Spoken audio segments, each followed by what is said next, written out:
Right. Well, good morning, everybody. Good morning, good afternoon, everybody. I'd like to welcome you to a regular meeting of the Madera County Transportation Commission Policy Board. Welcome. We have, it's a great occasion. We have a number of people that have joined us and rejoined us, and we're very pleased with that, and a number of promotions. So it's a great day of celebration. And to start the meeting, which is the appropriate thing to do, let's go to the Pledge of Allegiance. Would everybody join me? Ready? Salute. I pledge allegiance to the flag of the United States of America and to the republic for which it stands, one nation, under God, indivisible, with liberty and justice for all. Okay, well, let's just go ahead and roll down the agenda to item number 5. And the election of officers. I missed that. I'm so sorry. I apologize. So as last meeting, if everybody will remember, we had an opportunity to elect a chair and a vice chair. Well, things have changed, and the chairman that was elected at last meeting is no longer on the Madera County Transportation Commission board. And so we will now move forward with electing a new chair and perhaps reaffirming the vice chair. So the way things have been, we do a rotation with the counties and the cities. And this particular rotation had the city of Madera slotted as holding the title of chair. And so what I'd like to see happen is continue in that rotation and select somebody from the city of Madera to finish out the year, which is almost an entire year, as chair of MCTC. Well, I'll nominate Jose Rodriguez to the chair. We have a motion and a second. All those in favor signify by saying aye. Aye. Aye. All those opposed, motion carried. Congratulations, Mr. Chairman. Thank you. Thank you all. So at this time, it looks like we do have that action. We also wanted to do a reaffirm for the vice chair. Move. Okay, so that vice chair was Robert Poitras. Okay, so we have a first and we have a second. Okay, all those in favor signify by saying aye. Aye. Aye. All those opposed? Okay, motion carries. Congratulations to myself and you. Hey, well, thank you, sir. All right, that was tough. What? Ceremonial switching of chairs. Exactly. Just, some pictures, just like what Letty and I did a few weeks ago. Right. Right. To the business. We're going to have a lot of executive orders today. So Right on. moving along, public comment. This time is made available for comments from the public on matters within the board's jurisdiction that are not on the agenda. Each speaker will be limited to 3 minutes. Attention is called to the fact that the board is prohibited by law from taking any substantive action on matters discussed that are not on the agenda. And no adverse conclusions should be drawn if the board does not respond to public comment at this time.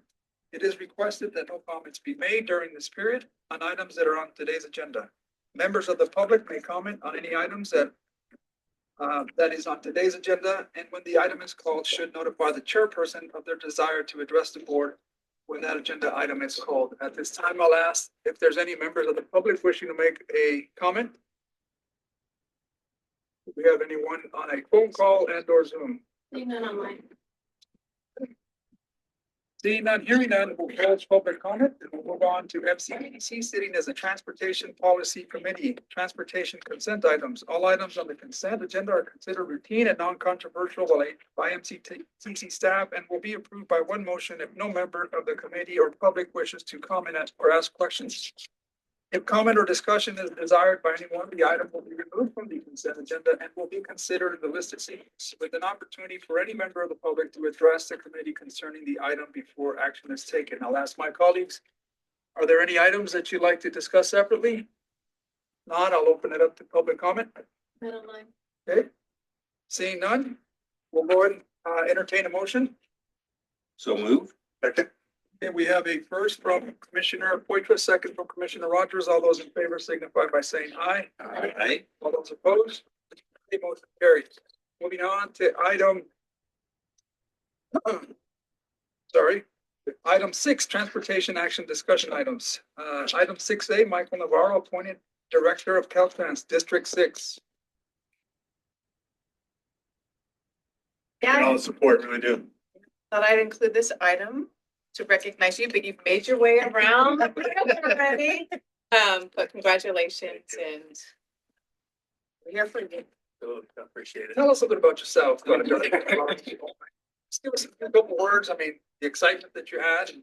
Yeah, no, and it is a little bittersweet. I've enjoyed being part of this group for the last 5 years. I'm not saying I won't be coming around anymore, but I'll probably have another planning deputy backfill to show up. But really spent time with you folks. This has been one of the highlights of my career. My history goes way back, probably 25 years, back to I started at Caltrans, and then some of my earlier interactions with the board of supervisors. So I think Madera County was like the first agency I was assigned to at Caltrans to work with. So it's always been, good memories working with Madera County and the city of Madera as well, and Chowchilla. So it's a special place for me here in Madera County. So I really appreciate all the support over the years. Well, I would be remiss if I didn't say that we're very excited for you. Again, I think you said it spot on, that you have worked with us. You've been a great partner to work with.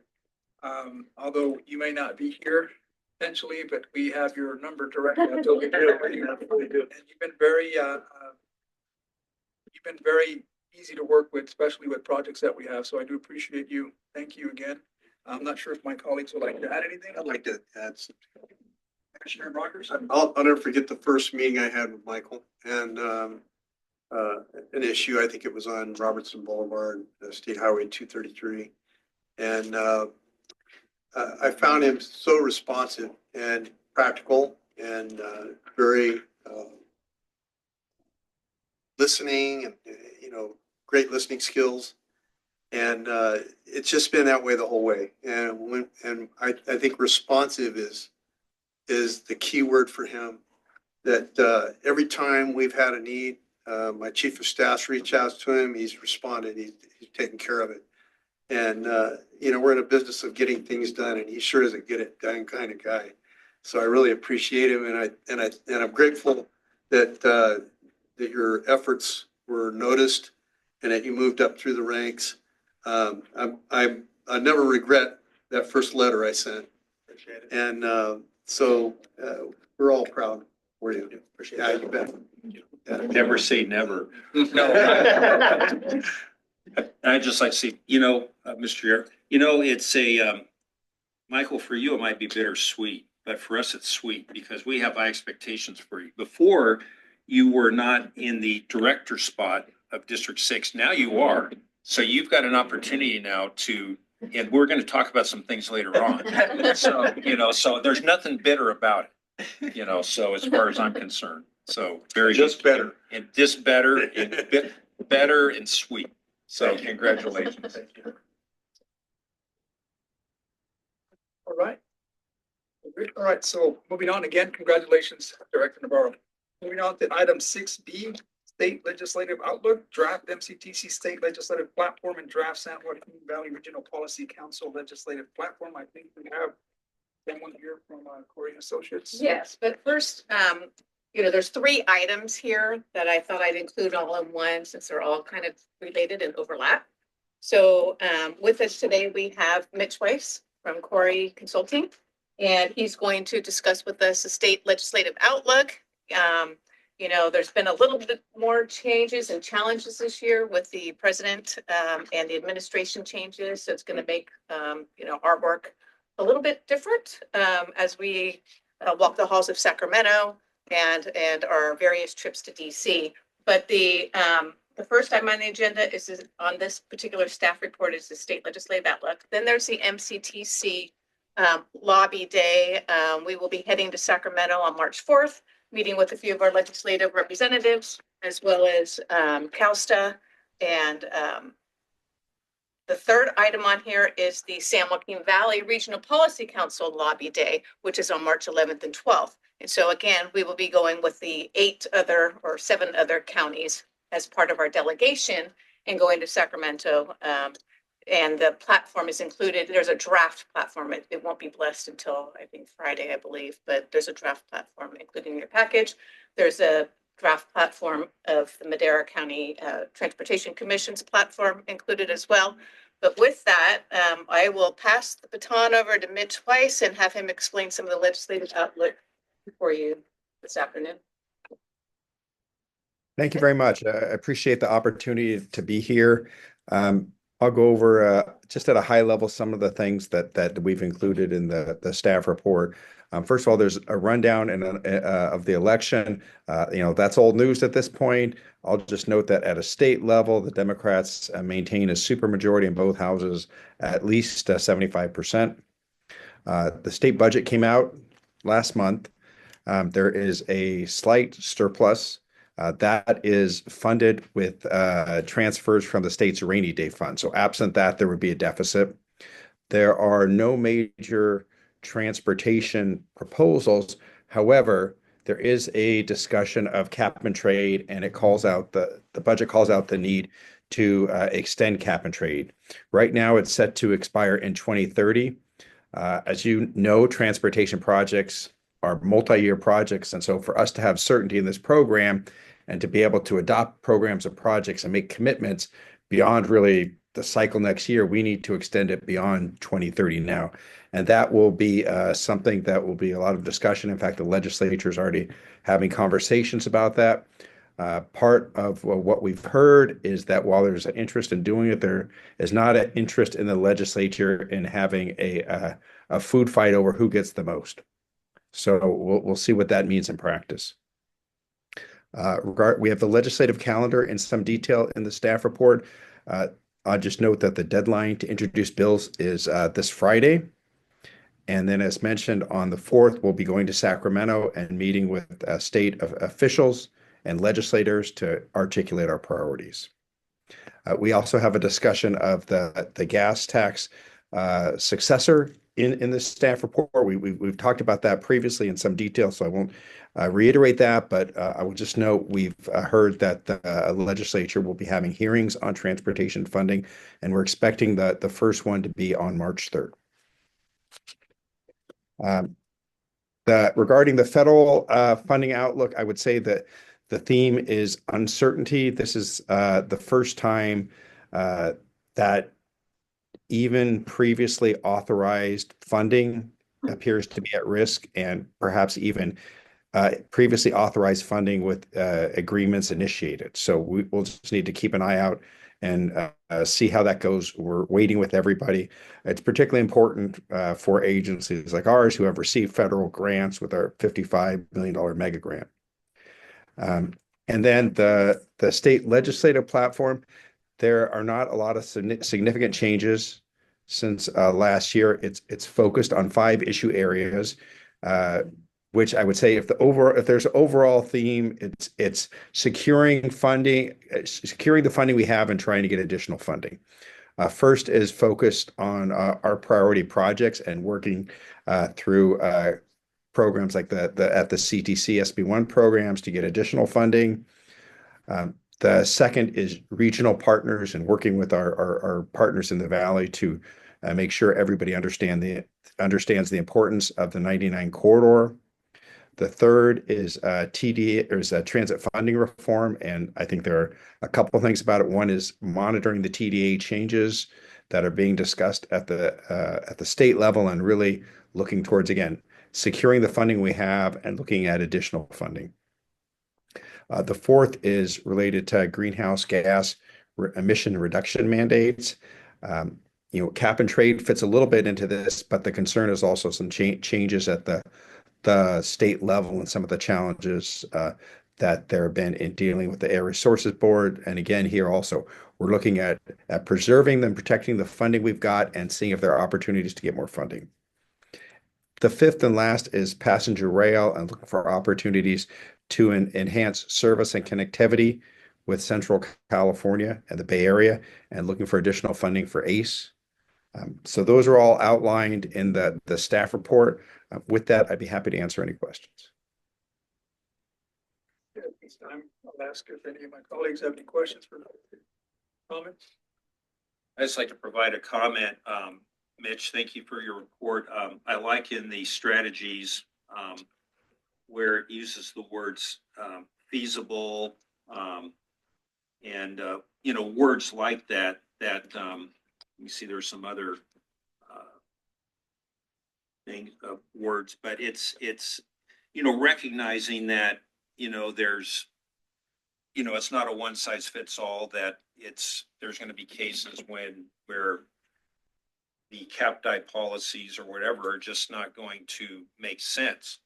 And so, again, I like the way that it's worded throughout, and I think it's something everybody can support and rally behind. Thank you. Thank you. Does anyone else looking to make any comments, questions? Okay, with that, this is the discussion item. There is no action. Thank you again, Mitch. Appreciate the presentation. Did we need to add anything else, Executive Director? No. Okay. So I noticed that the San Joaquin Valley Regional Policy Council, would you take a minute to please elaborate on the Policy Council for our latest commissioner here, Mr. Zachariah? By the way, I think our vice chair here did mention that, but congratulations on the appointment as well. Thank you. Welcome. So the San Joaquin Valley Regional Policy Council is made up of 2 elected officials from each county in the valley, from as far south as Kern County, as far north as San Joaquin County. And so there's 2 elected officials and the executive director of each metropolitan planning organization. This is where metropolitan planning federally recognized as a metropolitan planning organization, and a regional transportation planning agency, which we'll review with you. We have a meeting scheduled next week to discuss further. You're gonna feel overwhelmed with acronyms right now, but just trust us, and it'll eventually connect. But the goal of this group is wherever we have common issues and challenges, we deliver our message in one voice. And so we make a couple of trips to either Sacramento and Washington, D.C., speaking in one voice on issues related to transportation for the most part. Sometimes there's issues of water that come up. Since we are making those trips and you're before the certain legislators or delegations, and the appropriate person is there, so you want to relay a message. But depending on what the issue is at hand, a lot of times it's goods movement, State Route 99, air quality, the gas tax successor that you heard Mitch refer to. Those are rail, connectivity, or common transportation challenges that we need to speak in one voice, since we are up against the North and the South when it comes to funding. And we work together on certain grant applications, certain planning documents. And it's been really, I don't know what year it was formed. Mr. Year, who knows all the years, 2008. I think the bylaws say something like 2006, but then I recall our first meeting being or our first DC trip in 2009. Yeah, it took some time to decide, you know what, we should all go to DC, because there's a lot of counties here, not Madera, that go in, it's called one voice trips, where they travel as a county with other departments like EDC or what have you, and speak in one voice. And we saw how important it was to do that. So we decided to take that as well. And over the years, it's just kind of grown, retaining a lobbyist. Mitch and Gus are our lobbyists for state, and we have Jen Cabino with Cabino Associates, Simon Associates in Washington, D.C. And so they travel with us, assist us, and guide us and set up the meetings. And so next week we do, or actually the second week of March, we'll be in Sacramento. Thank you, Executive Director. And again, in a nutshell, kind of what she said, it's a coalition of 8 counties coming together, advocating for all transportation, air quality, water, housing, anything that's tied to our transportation, like she said, even gas tax and what have you on the state level and the federal level. But again, you'll be given a lot of those acronyms. Hopefully they don't overwhelm you. I know they did with me, and but you'll get to have hopefully at some point here, you'll understand more. When you get- There's a you pop get the quiz jobs. after the. Yeah. You'll know. Unique set. We know that you're above average and you'll be able to. Thank you. Thank you. So anyhow, thank you again, Executive Director. We'll move on to item 6C, initiate fiscal year 2025-26 unmet transit needs process. For the same reasons, I added this item. It was on the consent. We decided that we should have a little bit of a discussion related to the 2025-2026 unmet transit needs process for new members. And so I asked Natalia to prepare a little brief presentation on what it's all about, because you're going to be hearing about upcoming workshops. And Supervisor McCauley wasn't able to join us today, but I thought that it would have been important for all of us, even as a recap. All right, thank you, Mr. Chair and the commissioners. I'll wait a little bit just to see if let's get started. And as was mentioned, this will be a brief presentation, but there's a lot more that goes into this process, but we want to keep it high level and just the main point.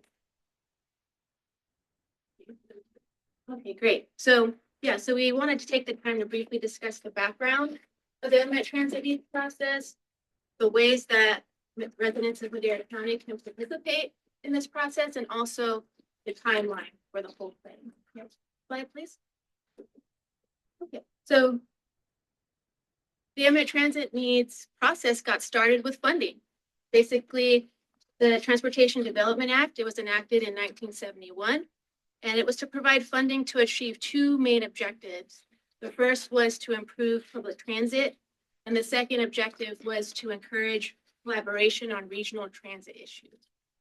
So the TDA provides two funding sources.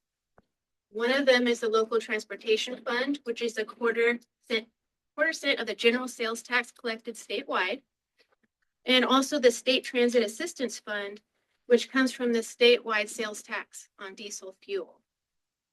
So MCTC's responsibility as a regional transportation planning agency is to disperse those funds to the local transit agencies, and then also to conduct this unmet transit needs process.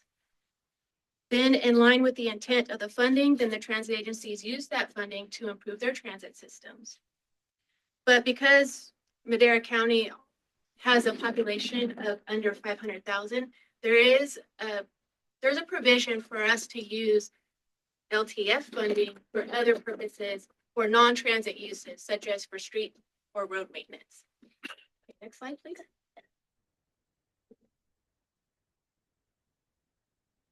So in compliance with the TDA, or the Transportation Development Act, I won't get too far in the acronyms, the MCTC is required to establish a Social Services Transportation Advisory Council. And so I put the acronym there because it's a long name. I just kept it short, but that's what it is. It's a Social Services Transportation Advisory Council. And they are there to hear the concerns of the residents of Madera County, especially the concerns of those who are dependent on transit. And so this council is made up of people who are really familiar with the needs of people who might be transit dependent.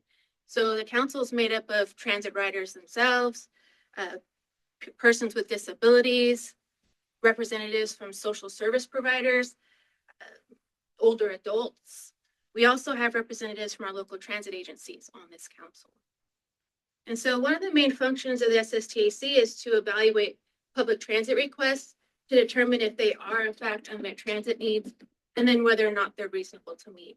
And so then this council will make a recommendation to the MCTC Policy Board regarding transit service needs every year. Next slide, please. So having a process where the public can provide input on transit service needs, it's a condition to receiving TDA funding.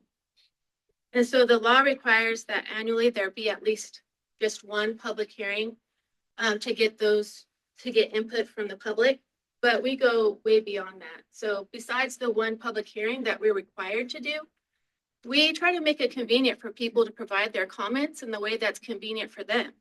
So we'll get comments by phone, mail, we have email. We also have an online survey and comment forms. We also host several workshops in various places within the county to give residents an opportunity to learn about this whole process and also to get assistance in filling out comments. Next slide, please. So there's a list of the workshops that we're hosting this year. Try to spread it around each year and visit different communities.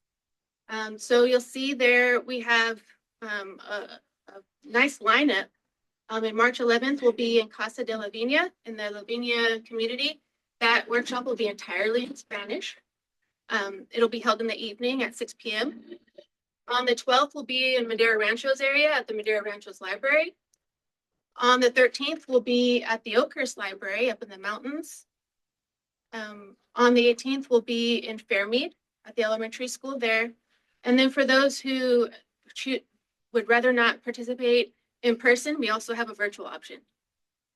And let's not forget about our public hearing is on April 23rd, and that will be at the regularly scheduled MCTC Policy Board meeting. We like to call it a bonus, but we have another process that's going on this year.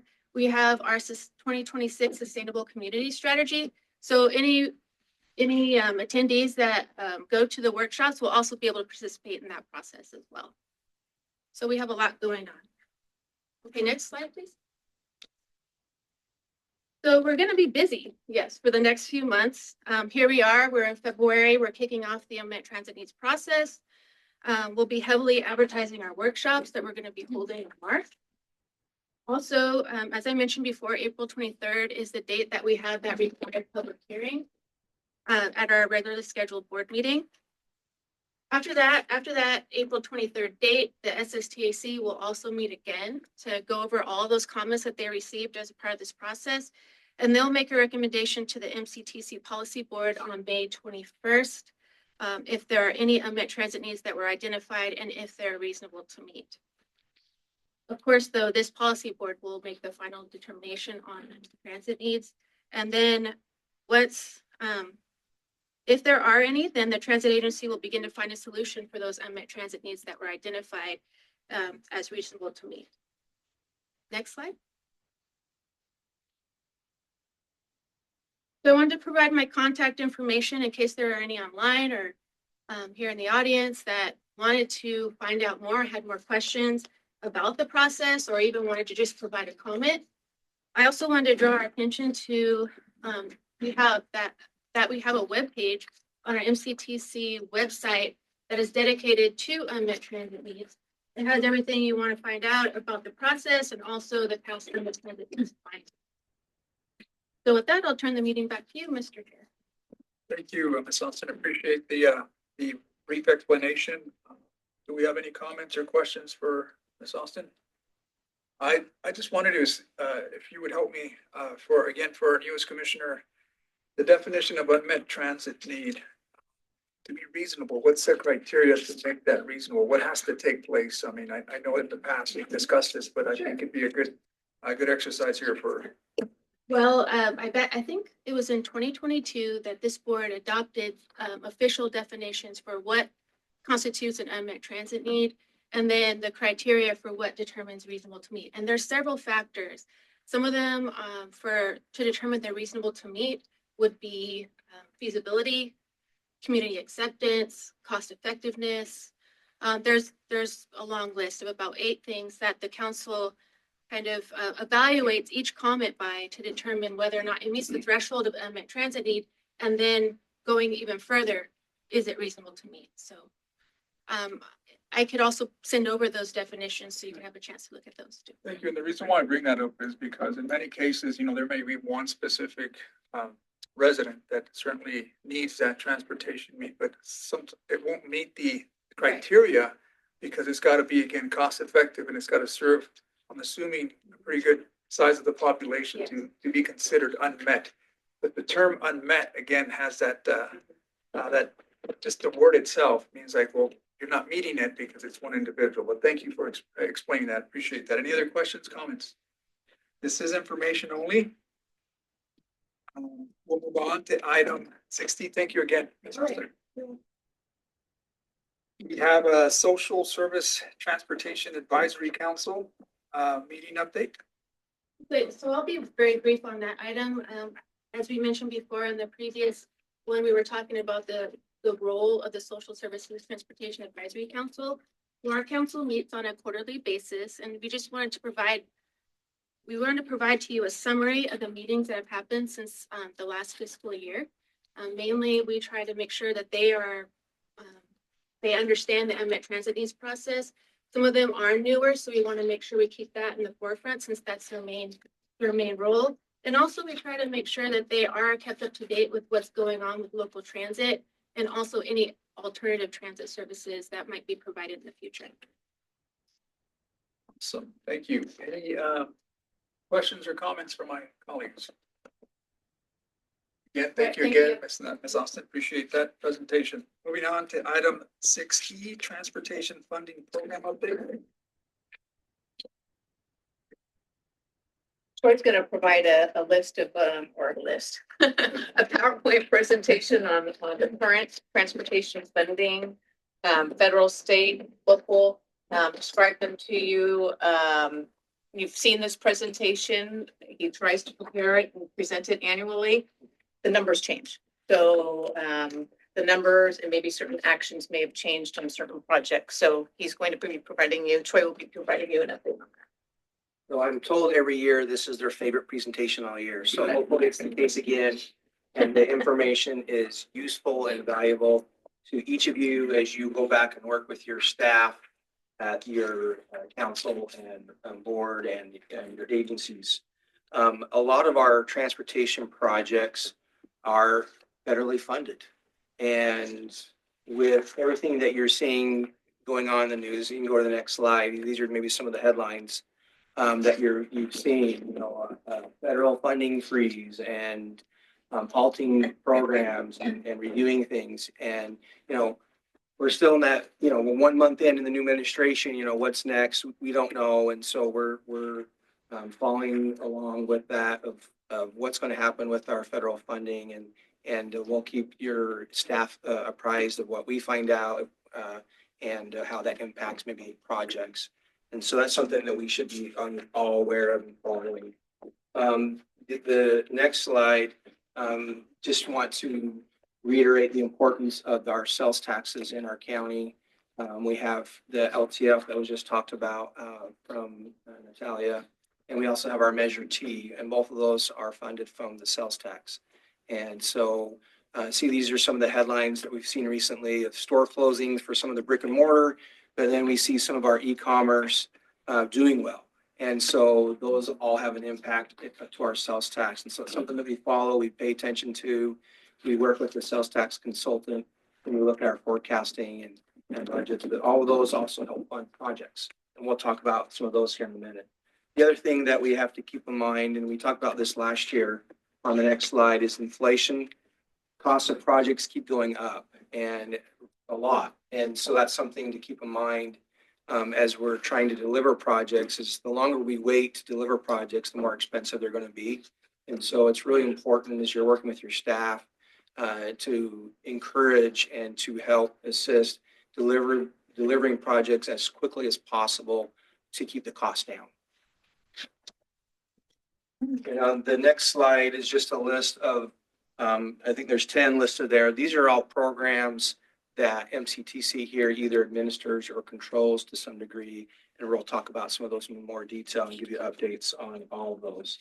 And then the next slide is some other funding programs that MCTC doesn't necessarily administer or control, but has dealings with either the state or with your staff on these various funding programs. And so we stay attuned of any new guidelines or guidance on these programs because they do help fund projects. The next slide, just a review on the CMAQ, Congestion Mitigation Air Quality Program, is to fund projects that contribute to national air quality standards. Projects must help reduce emissions in their area or to improve air quality in their area. The next slide talks about the current update. Our apportionment for 24-25 was a little over 2.2 million. As a reminder, we do have the AB 1012 requirement that we have 3 years to deliver those projects, or we are at risk of losing those. funds to other regions in the state. And so it's important that when we program these CMAQ projects that they're delivered timely. We work with your staff on that, and we just encourage you to keep working with your staff on delivering CMAQ projects. In fiscal year 23-24, you're going to see a net obligation was actually negative. And one of the reasons for that is because to not lose funds, we loaned some of our portion out to other agencies in the state. And then we've got a big payback in this year in 23-24. So we did obligate some projects, but we received more back in loan payback than we obligated. And if you go to the next bullet point, the last 5 years, we have net obligations of 5.6, but we could have obligated 11.8. And we have 31 projects in the current FTIP that total about 12.7 million in CMAQ funds. And if you're not familiar with the projects are in your agency, I encourage you to maybe take a look at that, of what are our CMAQ projects and all of our transportation projects to deliver. There's lots of funding there. They all been programmed. What's the status? Are they moving forward? Again, project delivery to keep costs down and deliver them sooner is important. The next slide, carbon reduction program. This is a newer federal program. It helps to their goal towards projects that reduce CO2 emissions. And on the next slide are some of the projects that got programmed against those funding, primarily pedestrian facilities, to get people be able to have safer facilities to walk and to help reduce the CO2 emissions potentially. Next slide, RSTP, Regional Service Transportation Program. It's a federal program, but we need to exchange the funds for state funding, which gives us a little more flexibility because we are a small urban or a small rural agency and a county. We're able to do that, which gives us a lot more flexibility in dealing with those funds and programming those funds. Our estimate for 24-25 is about 2.1 million. They're allocated based upon population. They are programmed against projects. Cash on hand as of last December was 6.2 million. So you can see there are a number of projects on the books. And we request your staff to submit claims. Those are reimbursement claims for those projects. And so if projects have been completed, they should be turning in claims to get reimbursed, and or there's projects that need to be delivered. So again, I'm going to say it, probably 10 more times, but we need to keep on top of these projects so that we get them delivered as soon as possible. The next funding to talk about is our STIP program with our RIP funds. This is part of state funds, as part of the gas taxes. A portion of the gas taxes comes back to our region for our region to program against projects. The two projects that are currently in the program are the Avenue 7 to Avenue 12 99 project, and then there's also some funding for the Avenue 17 to 21 and a half project that is currently environmental. And the next funding cycle later this year, in fact, will be coming back to the board with our RTIP, which is our Regional Transportation Improvement Program, which we will then decide how we're going to program our RIP funds. And so later this year, you'll see this item come before this board for approval. The next slide, TDA, Transportation Development Act, as we just heard from Natalia, it is the LTF comes from the sales tax, and there's also the STA, State Transit Assistance Fund. It's part of the diesel sales tax. They can be spent on transit and also street and roads. Our 23-24 receipts were 6.3 million. As of June 30th, we had an unexpended balance of 10.4. So I hope you're seeing the picture here is there's money on the books, which means there's probably projects on the books that we need to get delivered and moving forward from transit to road projects. LC Top, it's part of the Cap and Trade program. We receive funds for transit to help reduce greenhouse gases. Over the last 10 years, we've received 2.4 million in allocations. cash on hand as of December 31st was 1.8 million. So there are currently 8 projects being funded. They have 4 years to complete those projects. And so we need to get projects completed, claims turned in, and the projects moving forward. Next slide, SB1, state of good repair. This is part of the transportation improvement fee that came as part of SB1. And we received about, this last year, the current year, 290,000. Cash on hand as of December 31st was 1.5. So you do the math there, we get about 200 and something thousand a year. I have 1.5 on hand, which means there's projects on the books that either need to be claimed or delivered. SB 125 is a newer program, transit funding program. We received about 18.8 million. About 12 million of it was going to the Amtrak high-speed rail station. And we received the 8.4 million of the first year funds that went to the SJJPA, San Joaquin Joint Powers Authority, for the station. And we should be receiving the second round of funding here soon. Our local agencies do have some funding towards like electric buses, electric vehicles that are coming up. So, so stay tuned for some of those projects in the near future. The next slide is Measure T. It's been an important program and funding program for our region. It's our half-cent sales tax, funds local and regional projects.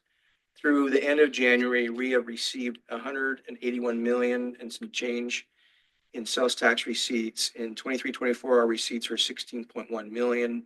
Of that, about 8.1 million went to our local agencies. And we have leveraged over 341 million against those funds, which is almost $2 for leverage for every dollar of Measure T. We have unaudited cash balances as of June 30th. Those numbers are listed there. And so again, there's a lot of cash on the books, which means there's probably projects that are programmed. What's the status of those? Are we moving forward? Are we delivering? What's going on with those projects?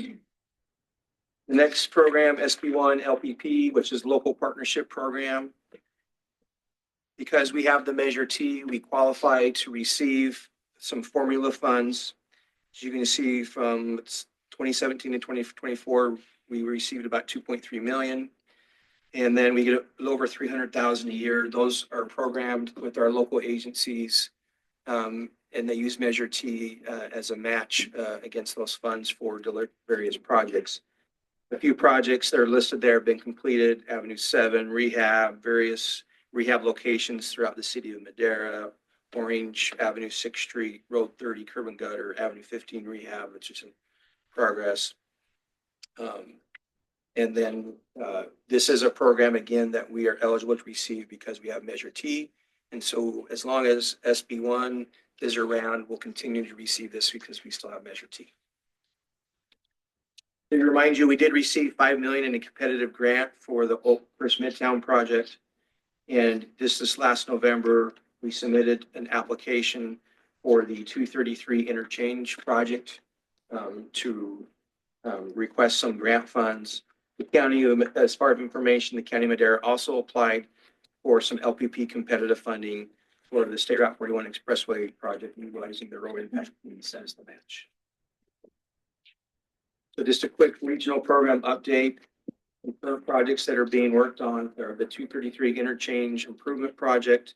The planning and engineering and right-of-way phases are underway. Construction is planned for fiscal year 26-27. So we'll continue to update this board on that progress of where we're at with that. And then there are 2 City Madera projects will be programmed here real soon, the Cleveland Avenue and Gateway Avenue projects. So probably in the next few months, you'll see more information about those projects. And those will be included in the strategic plan update, which will be released later in the next few months. And then just as a reminder, I know we've talked about in the last couple of meetings, but our Measure T renewal, the Citizens Initiative was passed, which extended the sales tax measure by 20 years. Draft implementing guidelines will be coming later this year, so stay tuned for that. They'll be coming to this board for input and comment and a review and approval. Measure T, again, as a reminder, gives Madera a seat at the table to leverage funds, state and federal funds.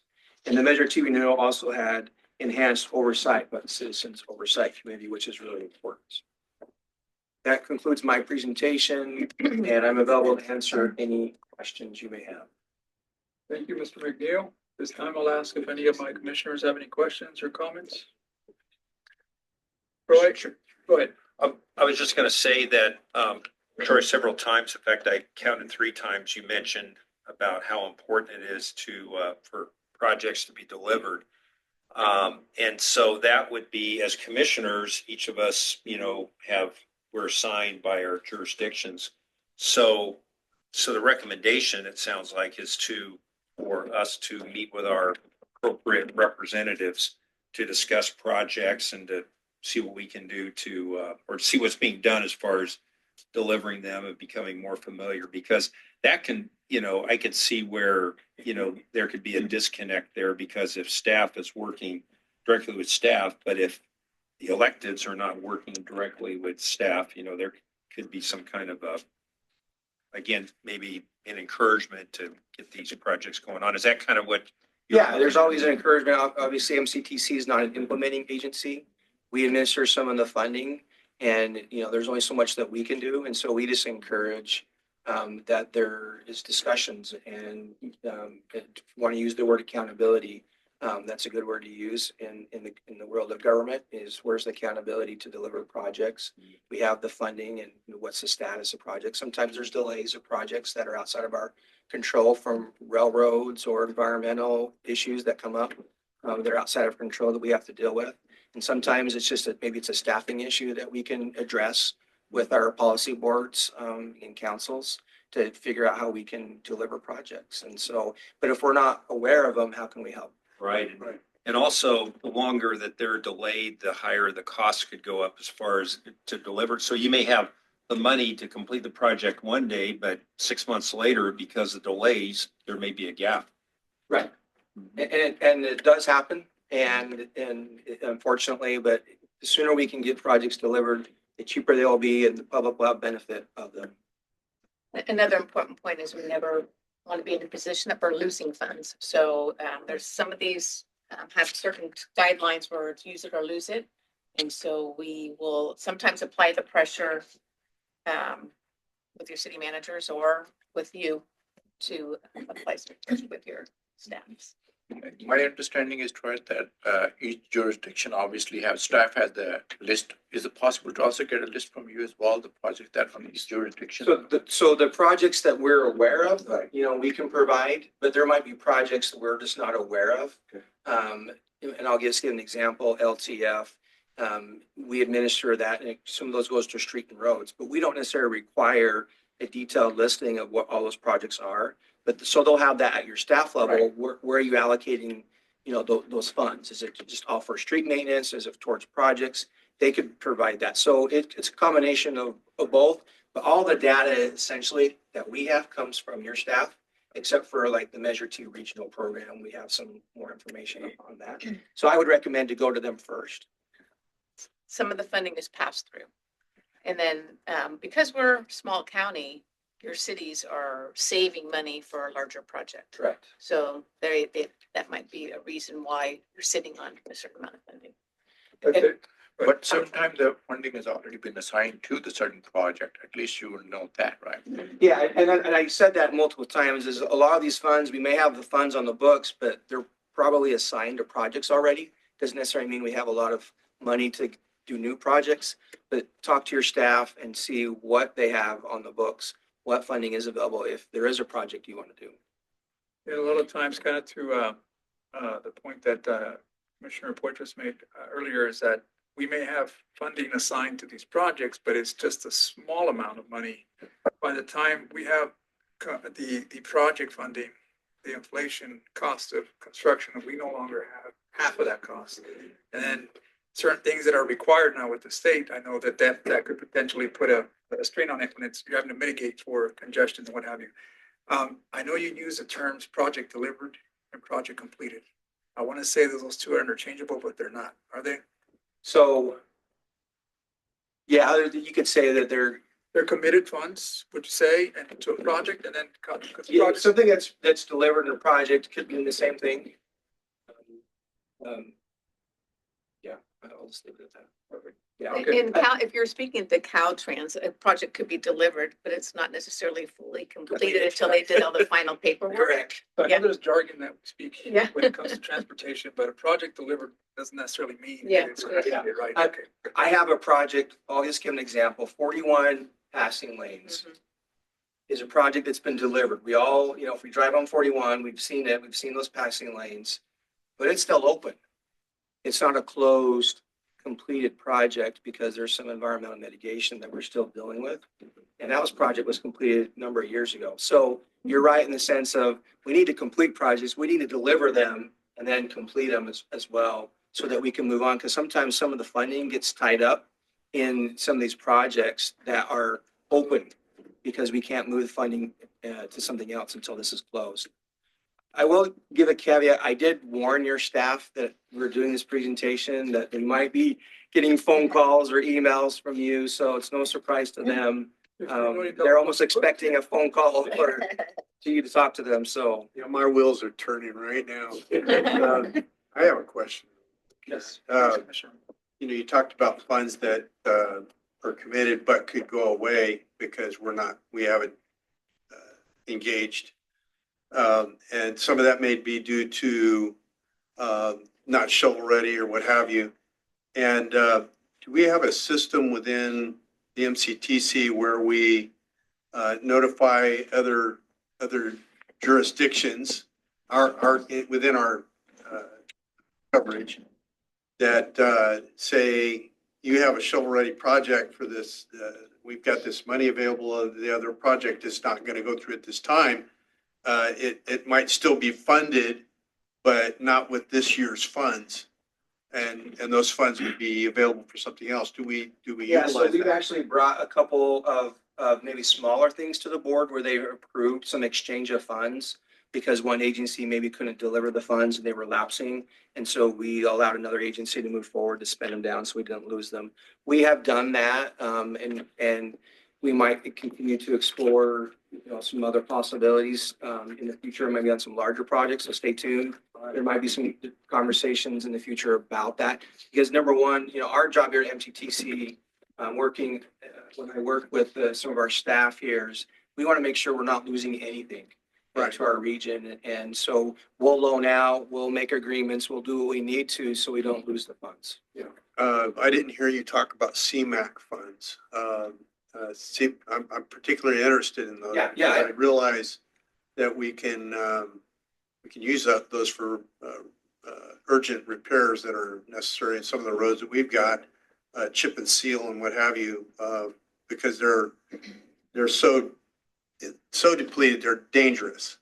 So it's So as far as CNAP funds, those funds are eligible for any project that improves air quality and not necessarily for regular maintenance.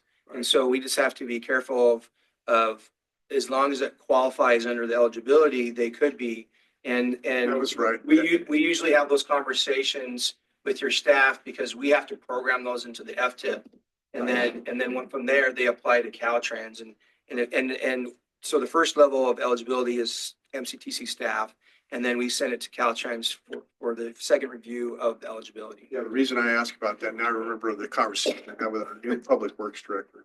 The reason it could be applied, we have a number of roads in District 2 that are no longer viable roads. They're almost dirt. And it becomes an air quality issue because of that.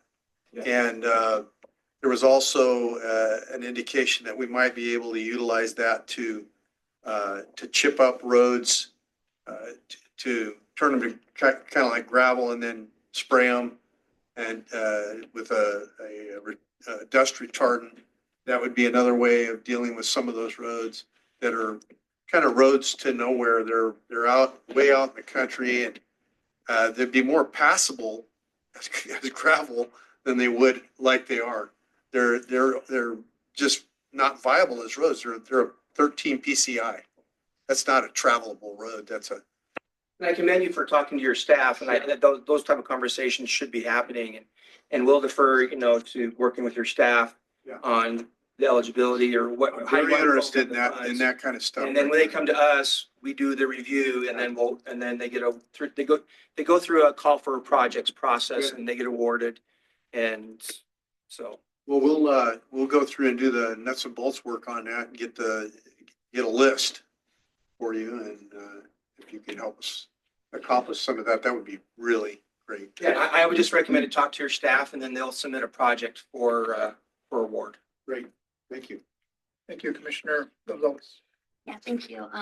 I just, Patricia, I wanna thank you. You started the presentation, Troy, with the, you know, the funding potentially being in jeopardy. And so I just want to emphasize that we need to have these contingency plans or strategies in place. I know that we're meeting next week, regarding the relocation of the Amtrak station. And so I'm just very pleased to see that we are, preparing ourselves for whatever is to come, because I know there's been some issues with getting the work started, and I'm a, you know, it's commissioner or our chair is the alternate on the policy council, but I'm just very pleased, and I think that we need to do that for a lot of these projects, to have these contingency plans or these strategies available to us. Did you want to take a moment to brief the board on CMAC when we have to do a loan with another county? Not necessarily, just that they're aware that that's why that number is high. Yeah, I know yeah. you So that briefed number, on it, but- yeah, I kind of alluded to it, got a bunch of payback. So we have 3 years, as I mentioned, we have 3 years to spend down our CMAC apportionment.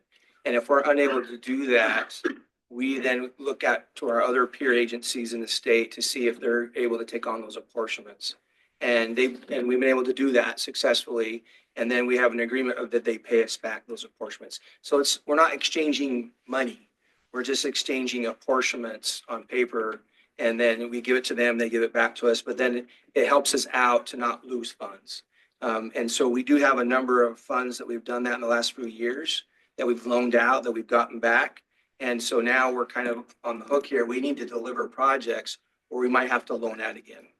And we just, you know, we'd rather not have to loan out, but we will if we need to, because that means that projects aren't necessarily getting delivered. So you're not jeopardizing the funds, right? Yeah, because we don't know if Congress will come in and say, okay, we're going to do a rescission and take away all your apportionments or reduce your apportionments. And so if we have all these money, but we haven't spent it down or obligated it, they might take it away. I mean, it's possible, and it's happened before. Can I ask another question? Sure, Commissioner Rogers. Specific on CMAC. Would you be able to utilize CMAC for paving alleyways that are unpaved? We have done some alley paving projects. When I say we, no, the local agencies have done those. Yeah, I think the city of Chowchilla could benefit. City of Chowchilla and City of Madera, I think have both have those type of projects before. Okay, great. So thank you, Mr. McNeil. That's a very informative presentation. I will say that the county is holding close to $60 million in unaudited cash. I brought a list of project ready for the city. We may be able to get those projects going. I got my checkbook right here. So. Well, I think the city's sitting on the same thing, but I think we have those projects underway when we meet for our capital improvement projects and what have you, transportation. We're looking to make sure that those things get delivered and completed as well. Again, thank you. Any other further comments or questions? Feel free to reach out anytime if you have any further questions. There you go. Well, thank you again, Mr. McNeil. Moving on to MCTC, sitting as the Madera County Transportation Commission. Item 7, reaffirm all actions taken while sitting as the Transportation Policy Committee. So move. That's it. All right, I do have a motion by Commissioner Poitras, a second by Commissioner Rogers. All those in favor signify by saying aye. Aye. All those opposed? Motion carried. Moving on to item 8, administrative consent items. Do we have any commissioners wishing to pull any items for separate discussion? Any members of the public? I'll open it up. Okay. Hearing none, we'll go ahead and close that public comment, bring it back for motion. Move to approve. Okay. We'll have a motion from Commissioner Gonzalez and a second from Commissioner Poitras. All those in favor signify by saying aye. Aye. All those opposed? Okay, motion carries. Item 9, Administrative action discussion items. Item 9A, it's fiscal year 25-26 draft overall work program and budget. That's my item. So included in your package, your electronic version package is something that was print out like that. So it basically is our draft budget for the year to a certain extent, and with that lists out all of our activities, proposed activities. Of course, we amend it as we move along the year. We usually kick off this process by meeting with our partners, Caltrans District 6, headquarters, FHWA, FTA, and MCTC staff.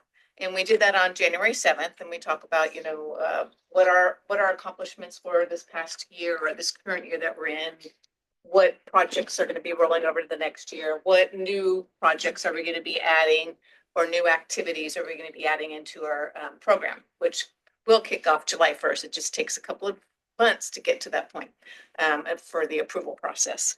On page 160 is the acronyms page, so that will be helpful to a certain extent. It's sometimes what most enjoy the most out of this particular document, but I thought I would just go through real quickly on some of the, let me just go back to the table of contents real quick. Because in it, Andy, a couple of years ago, organized this so that it makes it a lot more comprehensive and easy to to follow.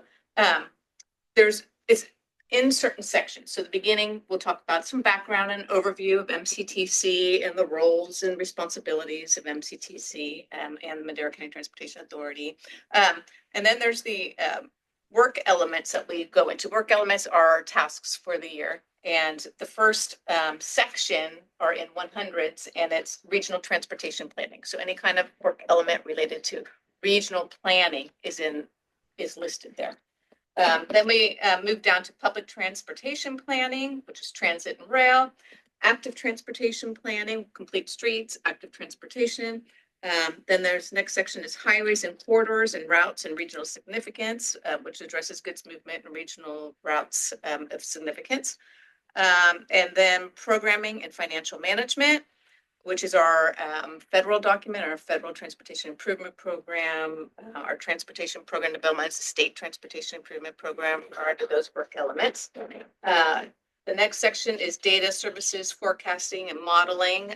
There's a travel demand model that we remain current along with air quality modeling. Our GIS is in this particular section. And the next section, section 700, is public participation program. So any kind of workshops and public participation that we do is list. Some of that information is listed there. Some of it is also listed in the work elements.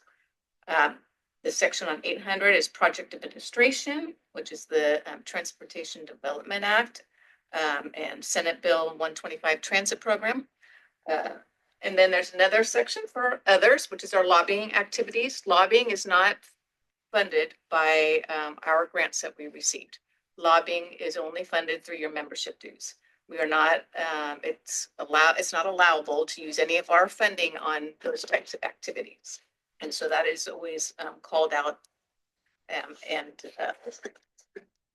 not utilizing our state money or federal money for that purpose. In the next section, it's the overall work program. And then section 1100 is Measure T administration, and then the acronyms page. So real quickly, I have my little notes here.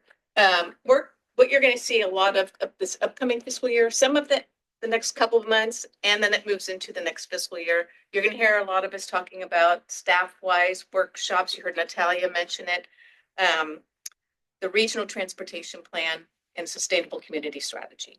That is updated every 4 years. And so we are currently working on a 2026. It requires a lot of public outreach, workshops, data collection, information to develop that particular document. And so that you will be hearing about probably one of our main elements for the next couple of years. Work element 102.1 is the regional early action planning grants. That's basically with your local jurisdictions. It's a grant that was received. The reason why I'm drawing attention to it is because when we go to the budget page, there's a large budget number that is recognized. And so it's not funding that comes it comes directly to the commission, but we are allocating out to your local jurisdictions. He's the money guy, so I keep looking at him. And so we have staff here that works very closely with your local jurisdictions. The main purpose of the REAP program, you've probably heard it being called as REAP, is to support transformative planning and implementation activities that include infill, affordable housing type activities. And we've started, let's see, we kicked off work element 104, but it will move into the next fiscal year. It's the Oakhurst Area Mobility Study Project. And they've had a couple of workshops already and looking at State Route 41 and State Route 49, any kind of active transportation planning in those particular areas, or what types of improvements are needed in that area, going out to the public, just soliciting input. And they've retained Mark Thomas consulting firm to assist with that document. Work element 107, the Valley Transport Resiliency Advancement for Neighborhood Sustainable Freight Movement. The reason why I'm bringing this up, it's an 8-county planning project, and we are providing some in-kind services for this. And it is a study that is looking at resiliency, climate change vulnerabilities, and we'll be listing some information and data that's collected through the 8-county area that would be included in. And the grant was awarded to Tulare. So Tulare County Association of Governments is the project manager on this project.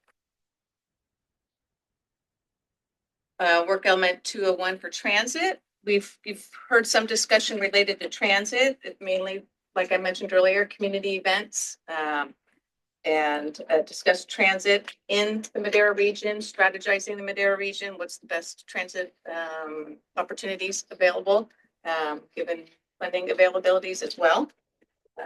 There's quarterly transit meetings. Rail, Supervisor Gonzalez mentioned Rail, that she sits on the SJJPA, the San Joaquin Joint Powers Authority. You're the alternate, and working on ACE, Amtrak services, connectivity, and so rail. As you all know, we are relocating the Amtrak station, so that comes into play. And then we have the high-speed rail that we all need to tie all of our efforts into if the high-speed rail movement moves forward. And if it doesn't, we do have that infrastructure there that something will need to be utilized for any type of rail service or some sort of service. I did highlight work element 301, active transportation, complete streets, but that's basically status quo. We may be updating that document on, or at least under discussion.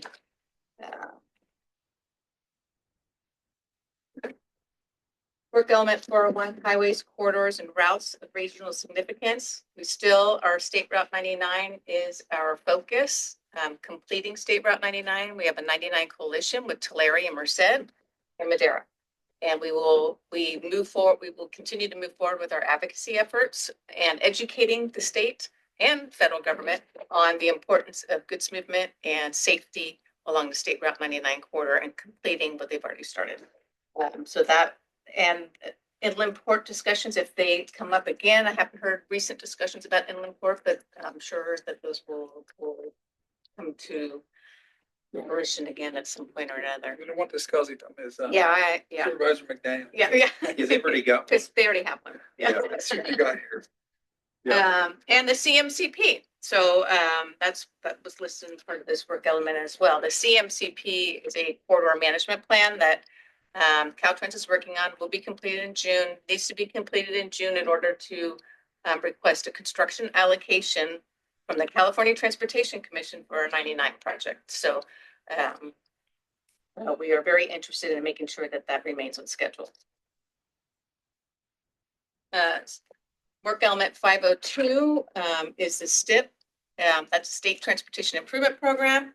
The reason why I'm highlighting this one this year is because we will get a new fund estimate this year. Roy mentioned it in his presentation, And we will be, this board will be deciding on how we would like to allocate those funds, working with your staffs and so, or programming those funds, I should say. And if there is a fund estimate.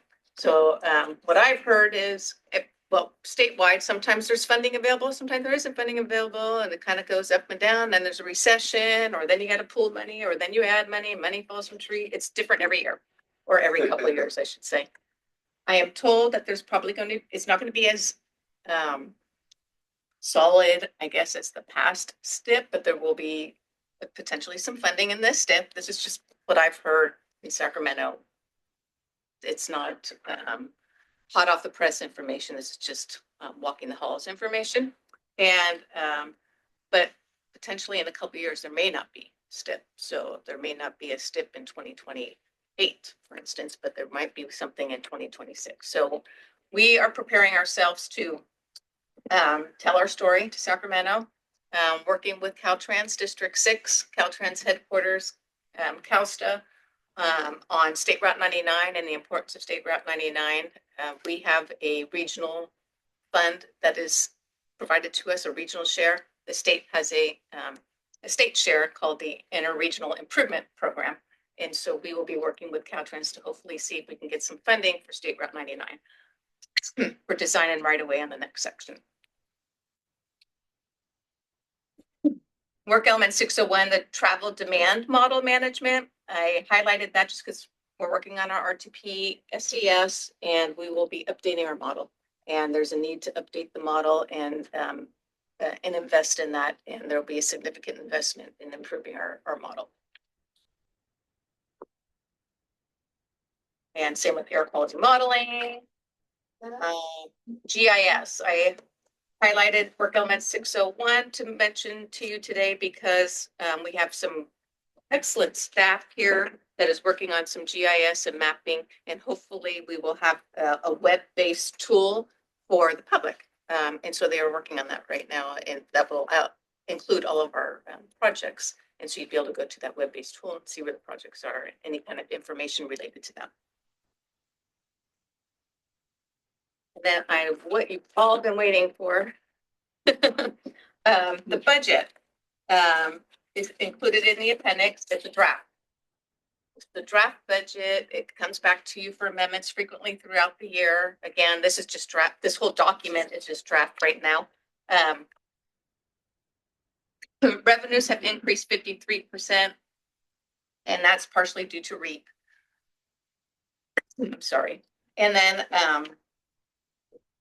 salaries and benefits up 3%, indirect costs down 12%, and then other direct costs up 115%. And that again is because of REAP. This is for you, for your review. What we do with this is it's a draft document. We request authorization to circulate it with our partners. Caltrans and FHWA and FTA will take this document, review it, submit comments to us. We review the comments and then we amend the comments accordingly.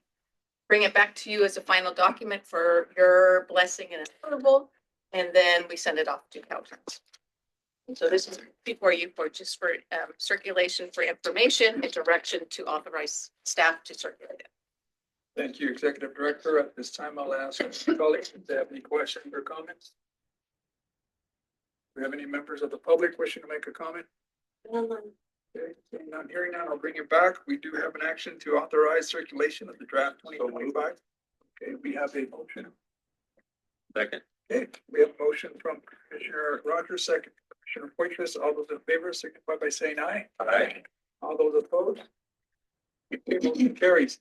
I will note that Mr. Sakurai, we do sit as we have several hats that we wear here at the MCTC, and I know we're going to be switching to another one here, but I wanted to just kind of make you aware that we do sit as the Transportation Policy Committee. We just went through the Madera County Transportation Commission, and now we're going to step into the MCTC sitting as the Madera County 2006 Transportation Authority.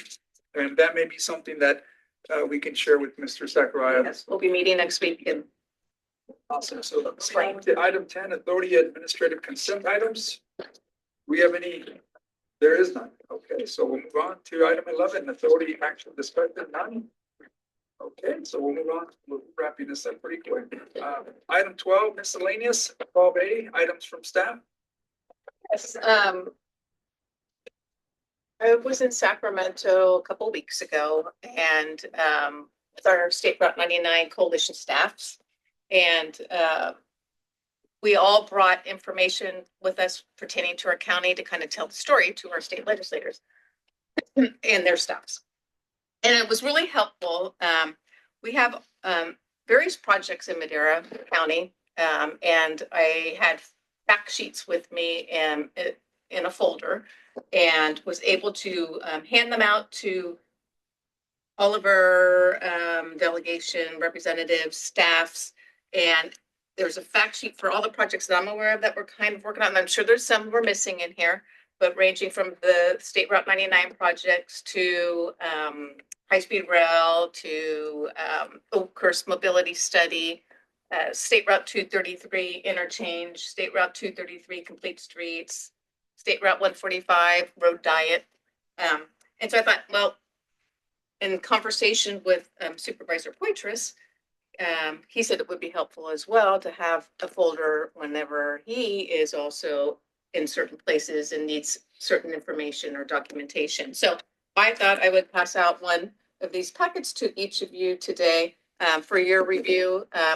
Please note that the high-speed rail fact sheet is outdated in the sense that it says phase 1 for construction. It's been delayed due to the high-speed rail authority right now. And so, but the information we have to date is in here. So I'm going to pass this around to you. If you see a project that's not included that you think that that's something that we need to add, transportation related, please let us know. I think this is helpful because when I was in DC a couple of weeks ago and we were lobbying on something else, but then this kind of stuff comes up. So Yeah. Thank you. Thank you. Is that all the items from staff? Yes, I believe so. Mr. Chair, I'd just like to elaborate, just to encourage my colleagues to, as Supervisor Gonzalez had mentioned, this is get to know this. Don't put this on the shelf. Keep it with you because you never know when you're going to be running into our assembly person or state senator or somebody else, you know, in your travels, whether it's with city or other jurisdictions, and you'll have this top of mind, and you'll know where we are as far as the, you know, again, as Tricia mentioned, the various projects, and you can be advocating even if it's not a trip. You know, you're there, you're going to be talking to staff, you know, of some of these guys. I know, Tricia, I think next week you're going to be meeting with Tagnapaw's people, and at Tesoro, I think they're having a staff thing. And so that's an excellent opportunity to get them familiar with, you know, what's going on with different things. So anyway, just wanted to mention that. Thank you. Again, thank you, Tricia, for advocating for the region here at the county. Appreciate what you do at the state level and the federal level for that matter. Any other comments? Okay, so we'll move on to items from Caltrans. Thank you, Mr. Chair, Commissioners. A few updates. So Clean California project. So we continue to work with City Township on their State Route 233 enhancement project. City's actually administering that contract, but that project is currently ongoing. I know we're working through a couple of utility conflicts, but we're anticipating that project being wrapped up this spring. On the Caltrans planning grant front, you've remarketed those grants in the past. So the application deadline was January 22nd for those. Kind of a lighter year compared to past years. I don't know, maybe it's part of the RTP update, things like that. But we had 12 applications compared to about 16 last year. About $6 million in requests. We did receive one from MCTC for their climate adaptation planning grant. So fingers crossed there. The climate adaptation grants have competed very well. So wishing you success on that. This month, as previously mentioned, for the State Route 99 CMCP, the Comprehensive Multimodal Corridor Plan, we're doing our virtual outreach. So we finished up the District 6 outreach, which we combined Fresno, Madera, and Kern, Kings, and Tulare. Actually, I think tonight Sacramento, and then I think later in the month will be the District 10 segment. So that's wrapped up. We anticipate having a draft report by April, so we're staying on track for that. We do also envision being able to present and have the consultant present at the San Joaquin Valley Policy Conference in Merced. And then we're on schedule for completion by June 30th, which aligns with the contract deadline for that. The South Madera 6-lane project is a State Route 99 from Avenue 7 to 12. Currently in design and right-of-way phase. That project is scheduled to start construction summer of 2026. I know previously we'd indicated we're targeting fall for advertising that project. We're having some right-of-way challenges on that project, so typically we do a 99 project. We try and do everything in the median to avoid right-of-way conflicts. In this particular project, to accommodate for the additional pavement in the median, we have to construct 3 basins, some ditches, and then you're familiar with a palm and pine in the median. Part of our mitigation is to relocate that. So we're working with multiple property owners to acquire the right-of-way to accommodate those elements. We were supposed to meet with the property in January. It got canceled, so now we're looking at going through the RON adoption process, which requires us going to CTC in March and May. So essentially what's causing that project to slip a little bit is the unforeseen right-of-way challenges we're having in acquiring that property. So we hope to work through that and target, like I said, January or 2026 for construction. The Madera 6-lane project from Avenue 17 to Avenue 2022, as mentioned earlier, environmental is underway. Design has submitted their environmental requests, so now working on requests from the various functional units. Project approved in the environmental document phase is targeted for October of 2027, and we'll go to the design phase after that. The downtown Madera CAPM pavement rehabilitation project, that's one that includes all the complete streets elements. We work closely with the city of Madera to implement. So we're working with Union Pacific Railroad right now. They're reviewing our project plans. Critical path for that project is working with a PG&E. We anticipate having that cleared by April and utility certification by May. And that project will be ready to list in June. So we anticipate getting construction by end of this year, December, January for construction. The State Route 99 233 interchange project design is finishing up the right-of-way requirements. Their plans to submit for mapping by end of this month. We're targeting having our 60% constructability review in April this year, and that project ready to list for advertisement in summer of 2026. The State Route 99 Cottonwood Creek Bridge replacement, so that's the interchange work occurring out on Avenue 12 and 99.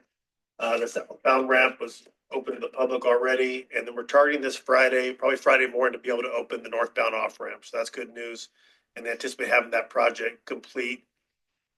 I'm careful the word complete now. Open to traffic, maybe not closed out, but May of 2025.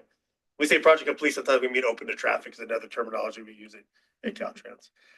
Madera South Expressway project. So right now that's when we're doing the oversight. So Madera County is actually working with their consultant on that. The last update we received, we expect that project to be ready to list June of 2025, and advertising September of this year, and then hopefully construction by end of the year.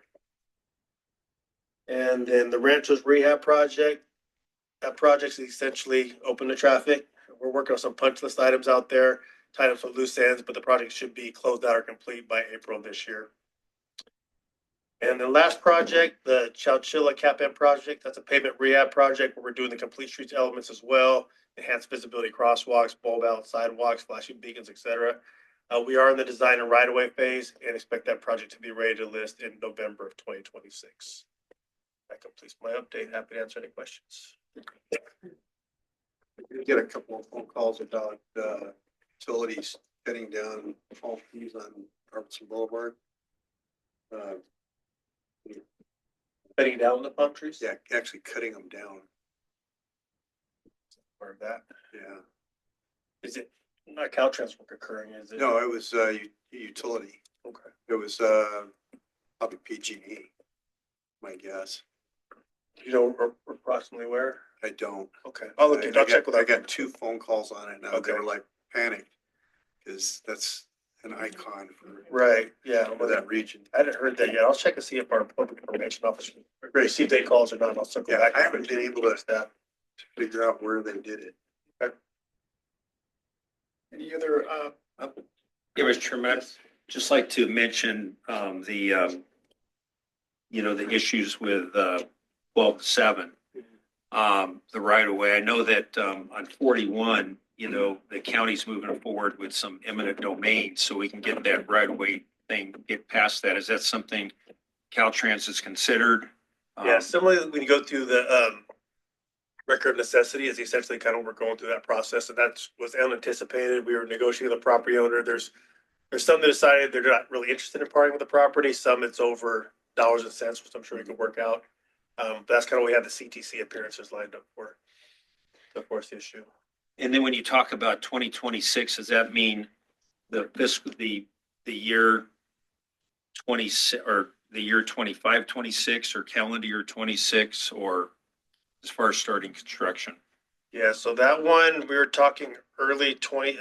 Well, actually, technically, it's going to be midsummer 2026. So the issue with this one, we're trying to navigate. We are trying to work with headquarters on programming because, as you remember, we combined it with the shop for the rehab component for economies of scale to save funds, and the money that's available in the presentation regarding the STIP. So the STIP is actually over the 25-26 fiscal year. So it's technically like a July when those funds are available. So we're trying to see if there's a way to make those funds available sooner. But that's kind of what we have, that kind of July 2026 date because of the way the funds straddle the fiscal year. The shop's actually available a year earlier than where it aligns with the STIP. I guess my concern is something that, Troy mentioned quite a few times as far as, the longer this thing gets delayed, the potential is that we won't have enough money to fund it, and we don't have the money to fund it if there's a shortfall.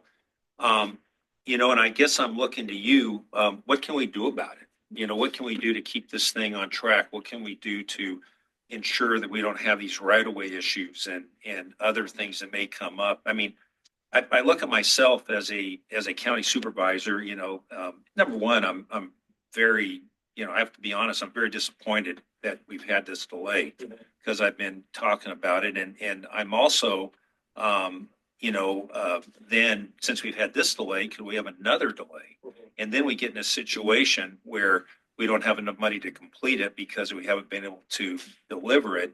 And so again, as a county supervisor, am I utterly helpless at the mercy of Caltrans District 6 headquarters for this thing moving forward? Is there anything that I can do or am I just going to sit here month after month and listen to reports and maybe have this thing run into 2027?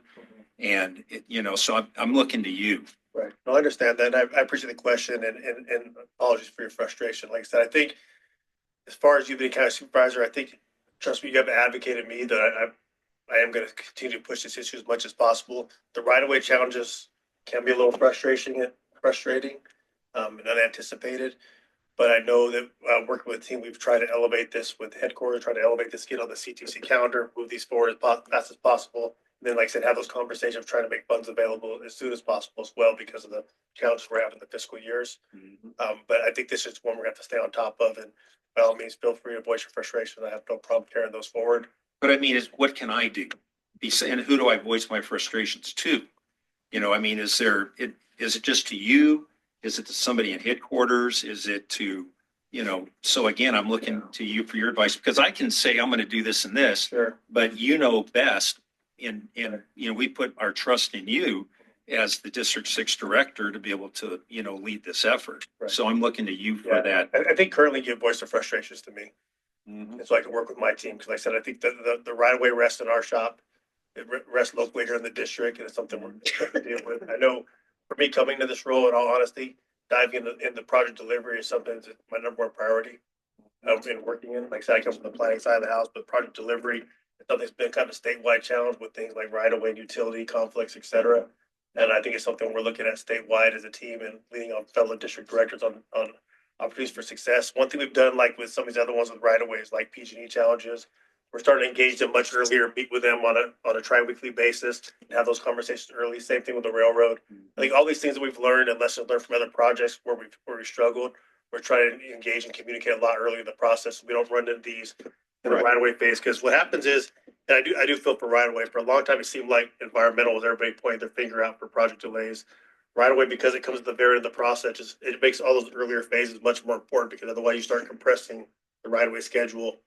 and then they run the challenges, right? So I think staying on top of the project from early scoping the planning phase, seeing it through an environmental to make sure we stay on schedule. That's one thing I've talked to my team as well about seeing milestone deliveries and when they're slipping. I want to know like an environmental stage or the planning stage. So we're not having this conversation. We're trying to list the project in the right way stage. I think stay on top of it early. You know, you've heard our meeting. We're going to be meeting in the next couple of months. Actually, I can think of 3 meetings specifically, and then certainly a CalCog meeting. You know, we're going to be coming face to face with different people in different parts of the state, whether it be CalSTA, Caltrans, you know, headquarters, et cetera. You know, I guess I'm kind of at a loss, you know, if I'm to express my frustrations to you, I'm kind of at a loss. How do I even advocate, you know, when I'm meeting with these people? What do I say to them?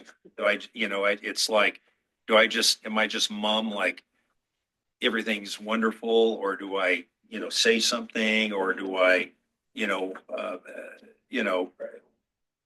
what's, No, I think you're more than welcome to have those conversations. I know we have coming up with Director Tavares, I think, with the 9/9 Coalition. So I think continue to advocate for these projects and keep on schedule. By all means, if you're happy, you're more than welcome to voice those concerns. I think as a team, since we meet so collectively, I think sitting back with our project delivery team, maybe it's our single focal point. My staff sitting down for strategies on how we can help move these forward as well too, so we can have those intelligent conversations when we're meeting with the powers that be. Because I appreciate being included in those meetings. I know the director's office reached out, so I'll be part of those conversations as well. And just figure out how we could collectively move these projects forward still. right?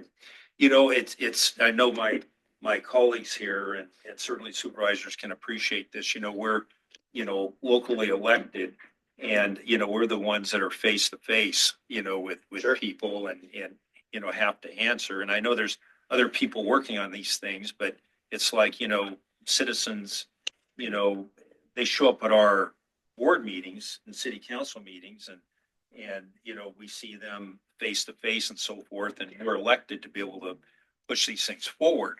And so, you know, that's who I answer to. Right. You know, so so I have to be able to tell them what I'm doing to be able to help encourage the process, and, you know, so. Understood. I respect that. Okay. Right. Thank you, Commissioner Richards. Along those lines, you know, Commissioner Poitras did bring a very interesting question, is because of the cost of delivering such project and the long process, the gap, how do we find funds for that? Who's responsible for that gap of the additional funding? You mentioned something about, well, we'll start looking for funds. I mean, what I believe in, what I tell my constituency is, yeah, we got this project confirmed and it's going to be completed on such time. But if that's not the case because of right-of-way issues or what have you, then who makes up that gap? Yeah, so right now these projects are considered fully programmed. We do have a little wiggle room. Contingencies? Yeah, there's little contingencies built in, like for the shortfall, like on things like G12 and things like that, where we can come back, and it's not the most comfortable conversation, but you have to have a conversation when you go to CT when you're asking for additional funds. This one has a lot of shop funding on it, which kind of helps us. That leaves the bulk kind of in our court with our shop program to have those conversations. So as long as we can align those with, if the cost of the rehab component goes up, then we should be able to absorb those with the shop funding. Obviously, the ITIP funds are a little different. Then we have to have that conversation with CTC, et cetera. But it's not that we'd be coming back saying, you know, more money from the county. I think that's probably the bigger concern, aside from the fact that it's gone beyond, you know, the projected date. Obviously, that's always a concern. I mean, like any construction project, somebody's left paying the interest. In this case, it's going to be your residents and or your constituents. So anyhow, thank you again, Mr. Navarro. Appreciate that. Anybody else want to take a shot at Michael? Would be nice. All right, thanks again. Appreciate it and congratulations. Thank you. We're moving on to Mr. item. Chair, can I have Yes. one more item? Because Michael mentioned it and I totally forgot to, from items from staff, is I was going to draw your attention to item 5D, which is the San Joaquin Valley Regional Policy Council conference. And that will be held in Merced. And Because it's held real close by, just like to invite you all to attend. If you're interested in attending, please let Sandy or myself know. We'd like to see you there. So that is all 8 counties holding a conference together. Awesome. Well, thank you again, Executive Director Taylor. We'll move on to item 12C, items from commissioners. Do we have any items from Commissioner Rogers? Commissioner Zachariah? No. Commissioner White? Not I. Okay. Commissioner Ed? Okay. I have nothing. And with that, I'll entertain a motion to adjourn this session. So moved. All right.